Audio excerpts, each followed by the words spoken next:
জুলাই আগস্টের গণহত্যা নিয়ে আলোচনা, আইসিসি প্রধান কৌশলীর সঙ্গে ডক্টর মোহাম্মদ ইউনূসের বৈঠক। প্রধান উপদেষ্টা ডক্টর মোহাম্মদ ইউনূস ও আন্তর্জাতিক অপরাধ আদালত আইসিসির প্রধান কৌশলী করিম খানের মধ্যে বৈঠক অনুষ্ঠিত হয়েছে। চট্টগ্রাম কলেজে ছাত্রদল ও শিবিরের সংঘর্ষের ঘটনায় মামলা হয়নি এখনো। দুই দলের সংঘর্ষে ছাত্রদলের 5 কর্মী আহত হয়েছেন। এদের মধ্যে 3 জন চট্টগ্রাম মেডিকেল কলেজ হাসপাতালে চিকিৎসাধীন। তারা আমার পায়ের রক কাটার চেষ্টা করছে, আপনারা দেখতে পাচ্ছেন। আমি শিওর না, আমার মনে হচ্ছে ওরা যে পূর্বের চিরাচরিত তাদের ঐতিহ্য রক কাটা, ওইটাই তারা অ্যাপ্লাই করতে চাইছে। গণহত্যাকারীদের এদেশে রাজনীতি করার অধিকার নেই। খুলনায় এক সমাবেশে এমন মন্তব্য করে এ ব্যাপারে সবাইকে সতর্ক থাকার আহ্বান জানিয়েছেন জামায়াতে ইসলামীর আমির ডক্টর শফিকুর রহমান। জামায়াত সরকার গঠন করলে দেশ চলবে মদিনা সনদ অনুযায়ী। একের পর এক সুখবর উপহার দিচ্ছেন ডক্টর ইউনূস। দেশের জন্য বড় অর্জন, ঐতিহাসিক অর্জন। এই পাকিস্তান এবং বাংলাদেশ দুজনের উপরে কিন্তু এখন আমেরিকার হাত আছে। আর এই আমেরিকা যদি সঙ্গে থাকে তাহলে পৃথিবীতে বর্তমানে অনেক কিছুই হতে পারে। অন্তত ভারতের বিপক্ষে যেরকম কূটনৈতিক চাল তারা চালছে তা কোনো কিছুই কিন্তু অসম্ভব নয়। পাশাপাশি চায়না কিন্তু ঐতিহাসিক একটি মিসাইল টেস্টিং কমপ্লিট করে ফেলল। সম্মানিত দর্শক, আসসালামু আলাইকুম। নতুন একটা নিউজ ভিডিওতে জানাচ্ছি আপনাদের স্বাগত। এইমাত্র পাওয়া তাজা এবং গরম খবর। প্রিয় দর্শক বন্ধুরা, ভারতের প্ল্যানেই এবং ভারতের কাছে কিন্তু ভালোভাবে ফেসে গিয়েছে আওয়ামী লীগ। সেই সাথে সাথে কিন্তু আম এবং সালাও হারাচ্ছে সজীব ওয়াজেদ জয় এবং সাবেক প্রধানমন্ত্রী শেখ হাসিনা। খুব ভয়াবহ অবস্থা আওয়ামী লীগের। সেই সাথে 10 বছরের জন্য নিষিদ্ধ হতে চলেছে আওয়ামী লীগ সরকার। প্রিয় দর্শক শ্রোতা, আজকের এই ভিডিওতে আপনারা বিস্তারিতের মাধ্যমে সব কিছু দেখতে পারবেন। এমন তথ্য জানিয়ে কিন্তু কথা বলেছে গোলাম মাওলানা রনি সাহেব। হঠাৎ কেন 10 বছরের জন্য নিষিদ্ধ করতে চলেছে আওয়ামী লীগ সরকারকে, সেই বিষয় নিয়েও কিন্তু আজকের এই বিস্তারিত ভিডিওতে সব কিছু দেখতে পারবেন। শুধু তাই নয় প্রিয় দর্শক বন্ধুরা, জামায়াত এবং বিএনপির মাঝে ভয়াবহ একটি দ্বন্দ্ব হয়েছে। কী নিয়ে তাদের এত দ্বন্দ্ব, সব কিছু থাকছে আজকের এই ভিডিওতে। বেশি কথা না বলে আপনাদের বিস্তারিত ভিডিওতে নিয়ে যাবো। বিস্তারিত ভিডিওটি দেখার আগে একটা রিকোয়েস্ট, যারা এরকম নিউজ ভিডিও পেতে পছন্দ করেন তারা অবশ্যই এই চ্যানেলটি সাবস্ক্রাইব করে আমাদের সাথেই থাকবেন এরকম নিউজ ভিডিও সবার আগে পাওয়ার জন্য। প্রিয় দর্শক শ্রোতা, চলুন তাহলে এই ভিডিওতে একটি লাইক দিয়ে আমরা বিস্তারিত ভিডিওগুলো মোবাইলের স্ক্রিন থেকে ধারাবাহিকভাবে একের পর এক দেখে আসি। চট্টগ্রাম কলেজে ছাত্রদল ও শিবিরের সংঘর্ষের ঘটনায় মামলা হয়নি এখনো। দুই দলের সংঘর্ষে ছাত্রদলের 5 কর্মী আহত হয়েছেন। এদের মধ্যে 3 জন চট্টগ্রাম মেডিকেল কলেজ হাসপাতালে চিকিৎসাধীন। বৃহস্পতিবার দুপুরে কলেজ ক্যাম্পাসে হয় এই সংঘর্ষ। আহতদের অভিযোগ, শিবিরের নেতা পরিচয় কলেজের সমাজ বিজ্ঞান বিভাগের 4র্থ বর্ষের শিক্ষার্থী আশরাফ উদ্দিনকে ছাত্রদলের কর্মী সন্দেহে মারধর করে কয়েকজন। এরপর ক্যাম্পাস থেকে বের করে দেয়। এ বিষয়ে অধ্যক্ষের কাছে লিখিত অভিযোগ দিয়ে ফেরার পথে দেশীয় অস্ত্র নিয়ে তাদের উপর হামলা চালানো হয়। প্রত্যক্ষদর্শীদের অভিযোগ, তারা শিবিরের কর্মী। তবে অভিযোগের বিষয়ে জানার জন্য যোগাযোগ করেও শিবিরের দায়িত্বশীল কারো বক্তব্য পাওয়া যায়নি। মারার সময় বলছে যে ছাত্রদল ক্যাম্পাসে জায়গা হবে না, এখানে শুধু একক নেতৃত্ব থাকবে, সেটা হচ্ছে শিবির। শিবির ছাড়া আর কোনো ছাত্রদলের কোনো এখানে অবস্থান, কোনো সংগঠনের এখানে অবস্থান দেওয়া হবে না। আমরা যখন কলেজ ক্যাম্পাস থেকে মেইন গেট দিয়ে বেরিয়ে আসতেছি, সাথে সাথে আমাদের উপর এই দর মার ছাত্রদলকে মার, এরকম বলে আমাদের উপর রাস্তায় ফিরে বেদরম ফিরেছে। তারা আমার পায়ের রক কাটার চেষ্টা করছে, আপনারা দেখতে পাচ্ছেন। আমি শিওর না, আমার মনে হচ্ছে ওরা যে পূর্বের চিরাচরিত তাদের ঐতিহ্য রক কাটা, ওইটাই তারা অ্যাপ্লাই করতে চাইছে। জুলাই আগস্টের গণহত্যা নিয়ে আলোচনা, আইসিসি প্রধান কৌশলীর সঙ্গে ডক্টর মোহাম্মদ ইউনূসের বৈঠক। প্রধান উপদেষ্টা ডক্টর মোহাম্মদ ইউনূস ও আন্তর্জাতিক অপরাধ আদালত আইসিসির প্রধান কৌশলী করিম খানের মধ্যে বৈঠক অনুষ্ঠিত হয়েছে। যুক্তরাষ্ট্রের নিউ ইয়র্কে জাতিসংঘের সাধারণ পরিষদের বার্ষিক অধিবেশনের ফাঁকে বৈঠকটি হয়। প্রধান উপদেষ্টার ভেরিফাইড ফেসবুক পেজে দেওয়া পোস্টে এই তথ্য জানা গিয়েছে। ওই পোস্টে বলা হয়, বৈঠকে রোহিঙ্গা গণহত্যার অভিযোগে মামলা নিয়ে আলোচনা হয়। এছাড়া বাংলাদেশে গত জুলাই আগস্ট মাসে গণহত্যা চলাকালে জুলাই আগস্ট মাসে গণ অভ্যুত্থান চলাকালে যে গণহত্যার ঘটনা ঘটেছে, সেসব গণহত্যায় অপরাধীদের বিরুদ্ধে মানবতা বিরোধী অপরাধী মামলা করার উপায় ও পদ্ধতি নিয়ে আলোচনা হয়।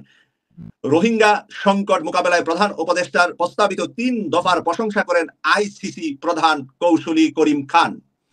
জাতিসংঘের সাধারণ পরিষদের অধিবেশনে যোগ দিতে বর্তমানে যুক্তরাষ্ট্রের নিউ ইয়র্কে অবস্থান করছেন প্রধান উপদেষ্টা doctor Mohammad Yunus.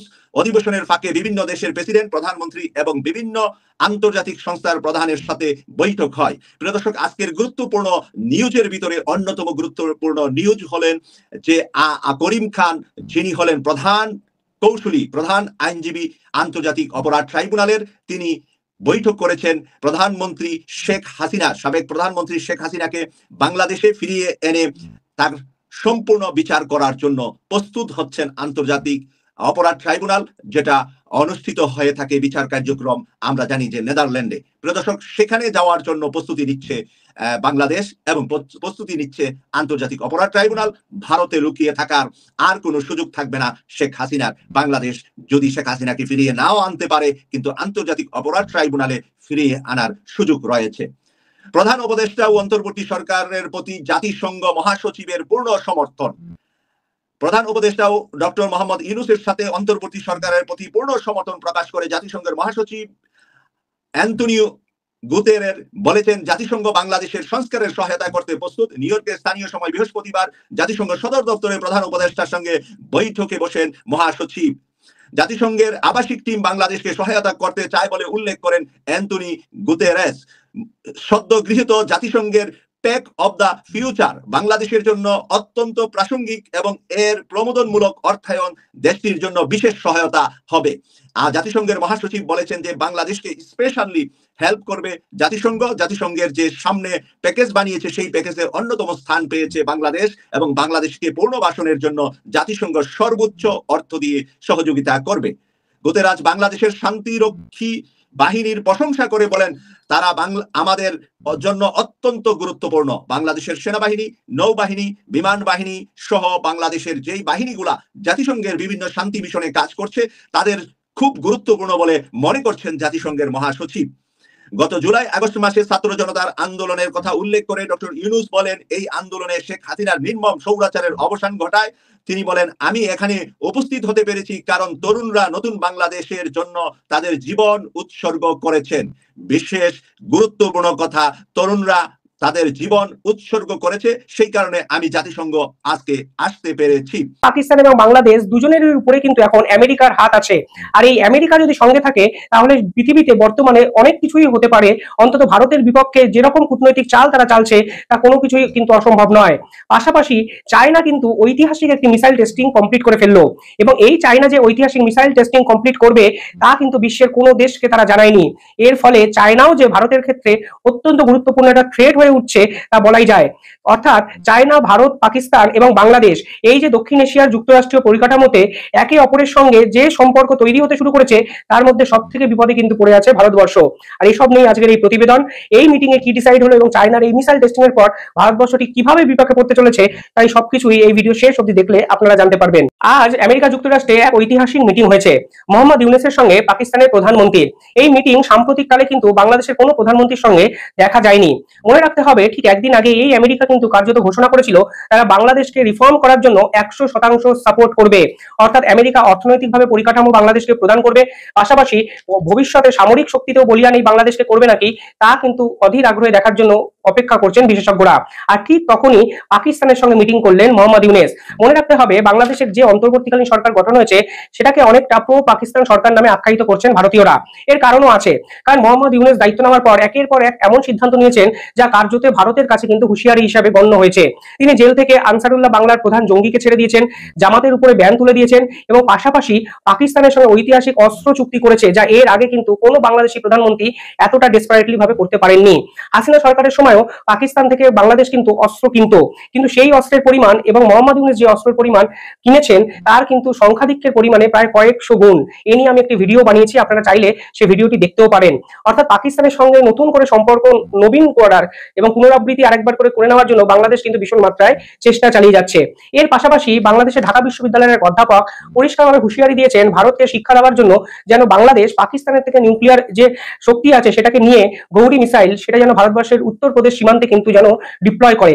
In order to change the Indian habitual perception, our only answer, as I feel, is nuclearization. Nuclearization does not mean that we have to be a nuclear power. Nuclearization, I mean that we have to develop a nuclear treaty with our former adversary, Pakistan. Pakistan is the most reliable, trustworthy security ally of Bangladesh. This is exactly what the Indians want us not to believe. This is exactly what Awami League wants us not to believe. But this is exactly what, Pakistanis, their herds burn out. They may not ask formally for forgiveness, but they don't want to see us become an Indian vessel. They will do anything, I can assure you, they will do anything to protect us from the Indians. অর্থাৎ এই ভাষণ শোনার পর ভারত বিদ্বেষী একাধিক ছাত্রছাত্রীরা বিপুল হাততালিতে ভরিয়ে দিয়েছিলেন অধ্যাপককে। তা নিয়ে গোটা বিশ্বে কিন্তু তীব্র সমালোচনার মুখে পড়েছিল বাংলাদেশ। অর্থাৎ বাংলাদেশ কিন্তু ভীষণ মাত্রায় পাকিস্তানের সঙ্গে শুধু অস্ত্র চুক্তি করেছে বলা ভুল, পাকিস্তানের থেকে পারমাণবিক যে শক্তি সেটাকে ধার করে ভারতের সীমান্তে জড়ো করার এক পরিকল্পনা চালিয়েছে বলে মনে করছেন অনেক বিশেষজ্ঞ। পাশাপাশি ঢাকা প্রেস ক্লাবে মোহাম্মদ আলী জিন্নাহকে জাতির পিতা ঘোষণা করা হোক, এ ধরনের বক্তৃতাও কিন্তু শোনা গেছে। এবং সঙ্গে সঙ্গে সংবিধান পরিবর্তনের পাশাপাশি জাতীয় সঙ্গীত কেন রবীন্দ্রনাথ ঠাকুরের গান ব্যবহার করা হবে সে নিয়েও প্রশ্নচিহ্ন তুলে দিয়েছেন একাধিক বাংলাদেশিরা। অর্থাৎ সব মিলিয়ে ভারত বাদ দিয়ে বাংলাদেশ এবং পাকিস্তানের যে বর্তমান সম্পর্ক তা কিন্তু ভারতের কাছে এক অশনি সংকেত হতেই পারে।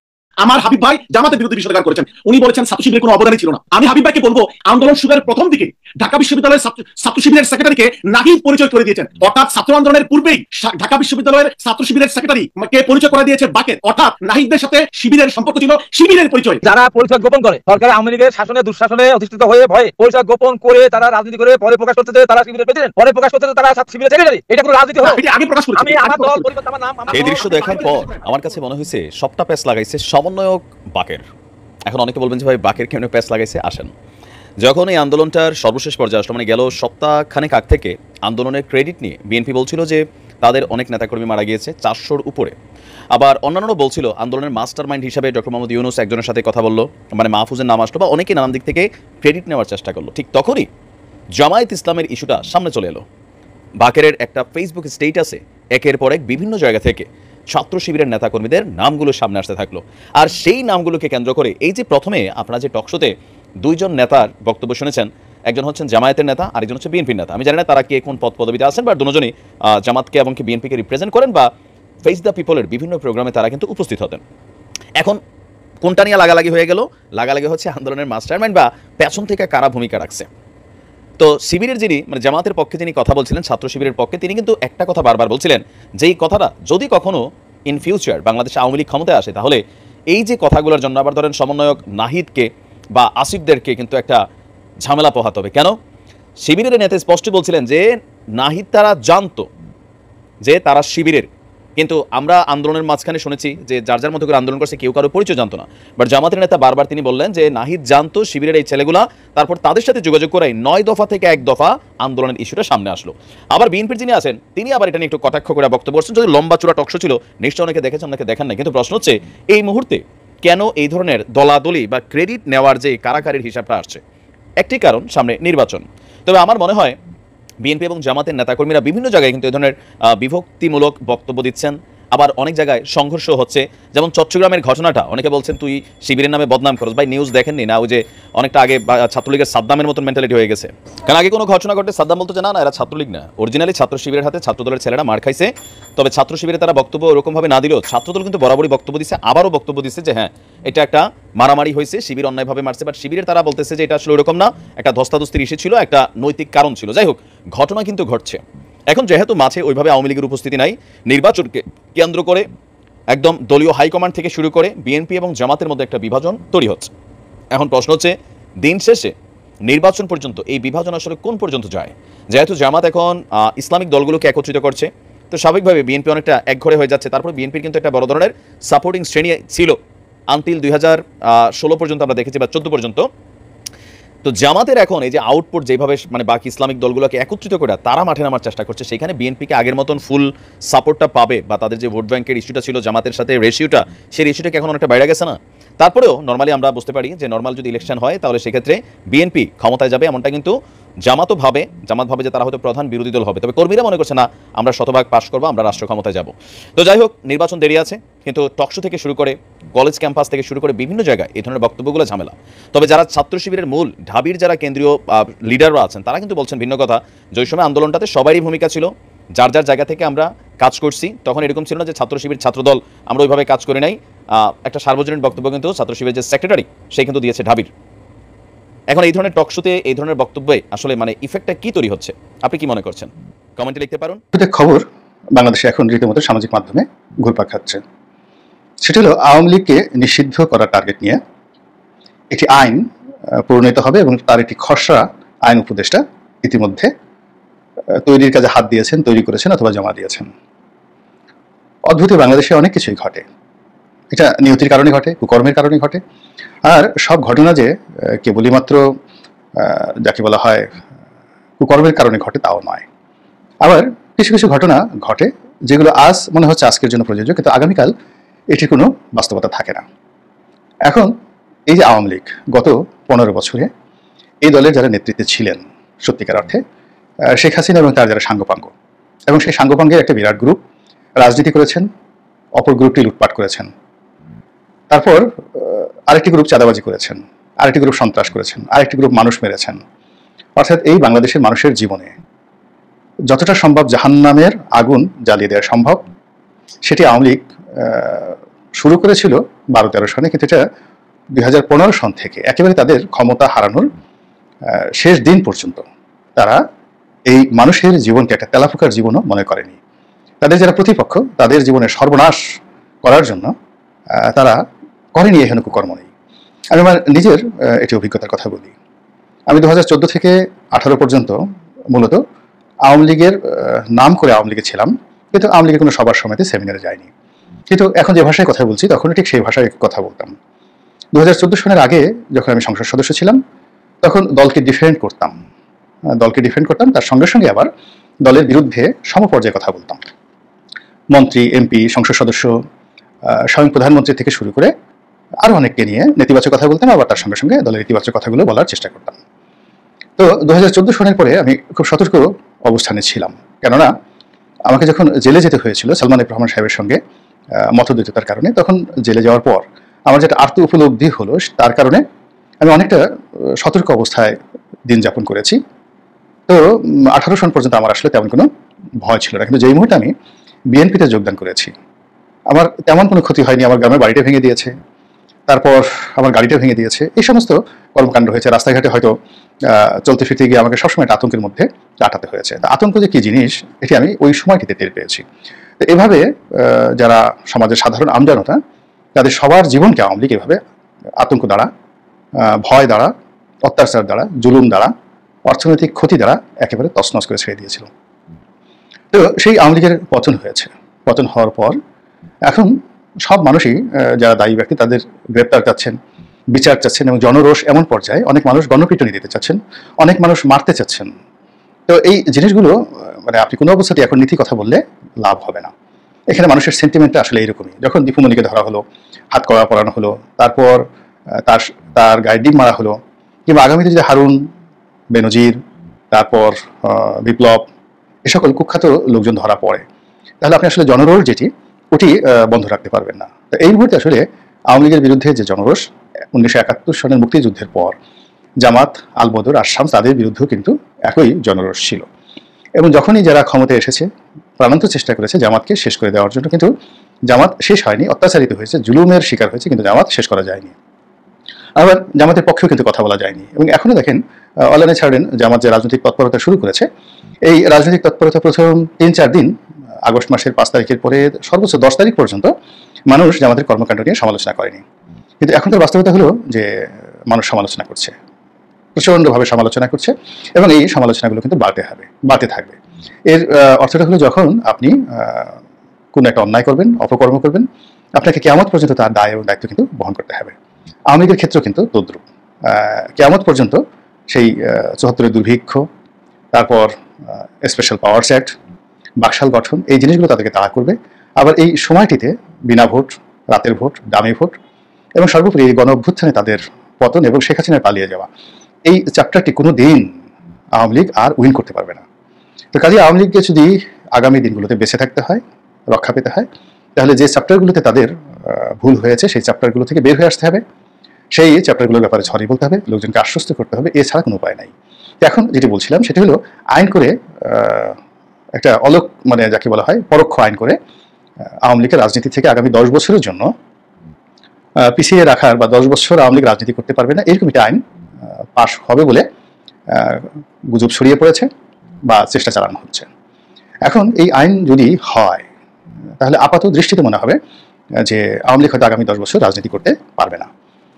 এখানে বলা হচ্ছে যে সকল রাজনৈতিক দল গণহত্যার সাথে জড়িত, আমি আবার বলছি যে সকল রাজনৈতিক দল গণহত্যার সাথে জড়িত, তারা 10 বছরের জন্য রাজনীতি করতে পারবে না। ফলে এই আইনটি একেবারে অস্পষ্ট হয়ে পড়বে, এই আইনটি চ্যালেঞ্জের মুখোমুখি পড়বে, এবং এই আইন টিকবে না। আর এই আইন যদি বাস্তবায়ন করতে হয় তাহলে লাঠি দিয়ে, ডান্ডা দিয়ে বাস্তবায়ন করতে হবে, যেভাবে জামাতকে নিষিদ্ধ করে, দুইবার নিষিদ্ধ করে আওয়ামী লীগ 2 জামানাতে চেষ্টা করেছে লাঠি পিটা করে জামাতকে মানে যাকে বলা হয় স্ক্রিন আউট করার জন্য, কিন্তু সেটি আওয়ামী লীগের জন্য বুমেরাং হয়েছে আর জামাতের জন্য সেটি আশীর্বাদ হয়েছে। একইভাবে যদি বর্তমানে করা হয় আওয়ামী লীগের বিরুদ্ধে, এটি আওয়ামী লীগের জন্য আশীর্বাদ হবে। এবং আপনারা জানেন যে কোনো রাজনৈতিক দল, জনপ্রিয় রাজনৈতিক দল যখন তাদের উপর অত্যাচার করা হয় তখন কি হয়, তারা যে অন্যায়গুলো করেছে, মানে অপকর্মগুলো করেছে, ওইগুলো নিয়ে মানুষের চিন্তা করতে চায় না। এখন কি হচ্ছে, ধরুন বিএনপি সম্পর্কে অনেক অভিযোগ ছিল, পাহাড় সম অভিযোগ ছিল, কিন্তু বিএনপির প্রতি এমন নির্যাতন করা হয়েছে এখন ওইগুলো নিয়ে মানুষের ভাবছে না। এমনকি এই যে রাজাকার রাজাকার, তুমি কি আমি কে, রাজাকার রাজাকার, এই স্লোগানটি সার্বজনীনতা পেয়ে গেল। এর কারণে আওয়ামী লীগের অত্যাচারের কারণে। অথচ রাজাকার শব্দটি বাংলাদেশে খুবই ঘৃণিত, ইটস এ ট্রেটার, বিশ্বাসঘাতক, মুনাফেক, বেঈমান, অনেকগুলো শব্দ একত্র করলে এই রাজাকারটি হয়। তো যাই হোক, এখন আওয়ামী লীগকে যদি 10 বছরের জন্য নিষিদ্ধ করা হয়, এর অর্থ যে এই 10 বছর আওয়ামী লীগ বিহীন একটি শাসন ব্যবস্থা চালানোর জন্য যারা এখন চেষ্টা চালাচ্ছেন তারা বগল বাজাবেন, কিন্তু আলটিমেটলি এটি 10 মাসও তারা টিকতে পারবেন না। বরং এই 10 মাসে আওয়ামী লীগ নিষিদ্ধ করলে আরো বেশি তারা ক্ষমতাধর হয়ে পড়বে। যে কাজটি জিয়াউর রহমান সাহেব করেছিলেন সেটি হলো তিনি আওয়ামী লীগকে রিভাইভ করেছিলেন, যে আওয়ামী লীগ স্বয়ং তারা যে যাকে বলা হয় নিষিদ্ধ করেছিল, সেই আওয়ামী লীগকে জিয়াউর রহমান সাহেব রিভাইভ করেছিলেন। এবং তিনি রিভাইভ করতে গিয়ে দেখলেন যে পারা যাচ্ছে না, তখন তিনিই কিন্তু শেখ হাসিনাকে দিল্লি থেকে আনানোর ব্যবস্থা করেছিলেন, ডক্টর কামাল, তারপর জনাব আব্দুর রাজ্জাক, ওনাদের মাধ্যমে। তো এই হলো রাজনীতির প্রজ্ঞা। এখন যেটি হচ্ছে সেটি হলো যে আওয়ামী লীগের যাদের বিরুদ্ধে কোনো দুর্নীতির অভিযোগ নেই এবং যারা নেতৃত্বের যোগ্যতা সম্পন্ন, দেশে এবং বিদেশে যাদের গ্রহণযোগ্যতা রয়েছে, সে সকল মানুষের জন্য উইন্ডো করে দিতে হবে, দরজা খুলে দিতে হবে। আর সেই মানুষগুলো যদি আসে তাহলে আওয়ামী লীগের যারা দুর্নীতিবাজগুলো আছে তারা আলটিমেটলি পিছিয়ে পড়বেন। এবং সেই কাজ না করে যদি এজ এ হোল এত বড় একটা বড় দলকে নিষিদ্ধ করার অপচেষ্টা করা হয়, আমি এখানে অপচেষ্টা বললাম এই কারণে যে এই চেষ্টা কখনো কোনো অবস্থাতেই বাস্তবায়িত হবে না। বরং এই কাজ যারা করবেন তারা আগামী দিনগুলোতে বিপদে পড়বেন, বিপত্তিতে পড়বেন এবং যাকে বলা হয় এটি নিয়ে যে অনাসৃষ্টি তৈরি হবে তার জন্য দায়িত্ব তাদেরকে বহন করতে হবে। একেবারে স্পষ্ট বাংলা কথা। এর বাইরে আপনারা যারা আমার অনুষ্ঠান দেখেন আপনি শুধু স্মরণ করবেন দয়া করে, এই কারণ হলো রাজনীতি একটা বিজ্ঞান, এই বিজ্ঞানে সূত্রের বাইরে কোনো কিছুই যায় না। এই যে আওয়ামী লীগ যে অপকর্ম করেছে, এরকম বহু রাজনৈতিক দল, গোষ্ঠী, ব্যক্তি, রাজপরিবার এই ভূখণ্ডের বিভিন্ন জায়গাতে লক্ষ কোটিবার এরকম অপকর্ম করেছে। আবার তারা যে পরিণতি ভোগ করেছে সেটাও পৃথিবীতে বহুবার লক্ষ কোটিবার পরিণতি ভোগ করেছে। কিন্তু আবার এরকম আইন করে বন্ধ করা, নিষিদ্ধ করা, দেশ ত্যাগ করতে বাধ্য করা, এই জিনিসগুলো অনেকে করেছে। এর বুমেরাং ফল কি হয়েছে? সদল বলে সবাই আবার ফিরে এসেছে এবং আগের চেয়ে যে কোনো শক্তি, যে কোনো বিচারে অধিকতর শক্তিমত্তা নিয়ে।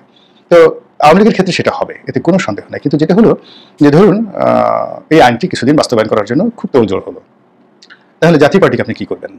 জাতীয় পার্টিও তো এই গণহত্যার সঙ্গে জড়িত, কিন্তু জাতীয় পার্টিকে আপনি কিছুই করতে পারবেন না। এর সঙ্গে ভারত আছে, আমেরিকা আছে এবং জিএম কাদের পশ্চিমাদের খুব পছন্দের মানুষ, আপনি জাতীয় পার্টিকে করতে পারবেন না। আচ্ছা, আপনি মেনন সাহেবকে কি করবেন? Workers party. তারপর জাসদকে কি করবেন? দিলীপ বড়ুয়ার সাম্যবাদী দলকে কি করবেন? তারপর জাকের পার্টিকে কি করবেন? এরপর অর্থাৎ আওয়ামী লীগের সঙ্গে যে জোট ছিল, 20 দলীয় জোট ছিল, তো তাদের সবাইকে তো আপনাকে ধরতে হবে। আবার এই যে আপনি তো যদি বলে দেন যে গণহত্যাটার সময়কাল হলো 2013 থেকে 2024 সন পর্যন্ত, তাহলে এই আইনটা ভ্যালিড আছে। কিন্তু আপনি যদি এটি ইনফিনিট টাইমের জন্য করেন তাহলে সেক্ষেত্রে তো 1971 সন থেকে যদি ধরেন তাহলে তো জামাত বলি হয়ে যাবে। জাতীয় পার্টি তার জামানাতে অনেক গণহত্যা করেছেন, জনাব হোসেন মোহাম্মদ এরশাদ, তো সেগুলোর কি হবে? কিংবা বিএনপির জামানাতে যে সকল খুন খারাপি হয়েছে, গণহত্যা হয়েছে, এটা তো কম না। 18 জন কৃষক মারা গেছে, অনেক কিছু গ্রেনেড হামলা হয়েছে, দেয়ার আর ম্যানি থিংস। তো অ্যাজ এ হোল এই আইনটি সবাইকে বিপদে ফেলবে, কাউকে উপকার করবে না। যারা নেতা হবেন, ডক্টর ইউনূস থেকে শুরু করে যারা আছেন, আপনারা নেতা হওয়ার জন্য এসেছেন, এখন যে কোনো মূল্যে আপনাদেরকে নেতা হতেই হবে। আর নেতার সবচেয়ে বড় গুণ হলো সাহস, সত্যকে সত্য বলা, মিথ্যাকে মিথ্যা বলা এবং ঝুঁকি নেওয়া। আপনি সবসময় মাখন খাবেন আর শুয়ে থাকবেন, লোকজন আপনার হাত পা টিপবে জান্নাতের মতো, আর আপনি শুয়ে শুয়ে হিরো আলমের মতো, মানে যাকে বলা হয় আঙ্গুর কমলা বেদনা খাবেন, আপনার প্রিয়তমা আপনার আঙ্গুর মুখে তুলে দিবে। এটি হয় না রাজনীতিতে। রাজনীতির পুরো পথটাই কণ্টকাকীর্ণ। পৃথিবীর সবচেয়ে শ্রেষ্ঠতম মানুষগুলো, আমরা ইসলামে হুজুর পাক সাল্লাল্লাহু আলাইহি ওয়াসাল্লামের জীবন, তার যে 4 জন সাহাবী তাদের জীবন, একমাত্র হযরত আবু বকর সিদ্দিক রাদিয়াল্লাহু তাআলা আনহু ছাড়া বাকি 3 জন সাহাবা ইকরাম কিন্তু শহীদ হয়েছেন এবং অবর্ণনীয় রাজনৈতিক বিপর্যয়, দুঃখ দুর্দশার মধ্যে কিন্তু তাদেরকে বিদায় নিতে হয়েছে। তো এখানে অলিত্যবাদ, এখানে অলৌকিকতা বলতে কোনো জিনিস নেই। এখানে পুরোটাই কার্যকারণ। আপনি যেমন কর্ম করবেন আপনাকে তেমন ফল ভোগ করতে হবে। 1 2 নম্বর হলো যে এখানে আপনাকে ঘরের মধ্যে জনপ্রিয় হতে হবে। যেমন ডক্টর ইউনূসকে নিয়ে আমি খুব ভয় পাচ্ছি। তিনি লন্ডনকে খুশি করতে চাচ্ছেন, আমেরিকাকে খুশি করতে চাচ্ছেন, জো বাইডেনকে খুশি করতে চাচ্ছেন, কিন্তু সেটা ওনার দরকার নেই, মানে একটু দরকার নেই। ওনার আসলে দরকার হলো ওনার এই যে বাসভবন যমুনা, যিনি এখন যেখানে আছেন, ওনার দারোয়ানটা ওনাকে পছন্দ করেন কিনা, তারপরে ওনার গ্রামীণ ব্যাংকের যারা সহকর্মী তারা ওনাকে পছন্দ করেন কিনা, ওনার বড় সার্টিফিকেট হলো ওনার সঙ্গে অতীতে যারা অর্থনৈতিক লেনদেন করেছেন, টাকা পয়সার লেনদেন করেছেন, তারা ওনার ব্যাপারে ইতিবাচক কিনা, ওনার দুজন স্ত্রী তারা তার ব্যাপারে ইতিবাচক কিনা, ওনার সন্তানরা ওনার ব্যাপারে ইতিবাচক কিনা। এই জিনিসগুলো যাদের ইতিবাচক থাকে তারা যদি নেতৃত্ব পায় সারা দুনিয়া তারা জয় করতে পারে। আর যদি ঘরের ভিতরে গন্ডগোল থাকে, ঠিক প্রদীপের নিচে যেভাবে আলো থাকে, অন্ধকার থাকে, ঠিক ওইরকম যদি কোনো নেতার ব্যক্তিগত জীবনে ওইরকম সফলতা থাকে, সারা দুনিয়া তার প্রশংসা করলে তার কিছু আসে যায় না। প্রিয় দেশবাসী, শুরু থেকে শেষ পর্যন্ত যারা এই ভিডিওটি দেখেছেন সকলকে জানাই অসংখ্য অসংখ্য ধন্যবাদ। যারা এরকম নিউজ ভিডিও পেতে পছন্দ করেন তারা অবশ্যই এই চ্যানেলটি সাবস্ক্রাইব করে পাশে থাকা বেল আইকনটি বাজিয়ে দিবেন। যারা এখন এই ভিডিওটি শেয়ার করেননি, এই ভিডিওটি দ্রুত শেয়ার করে সকলকে দেখার সুযোগ করে দিন। আজকের মতন এই পর্যন্ত, দেখা হচ্ছে পরবর্তী কোনো ভিডিও নিয়ে ইনশাল্লাহ।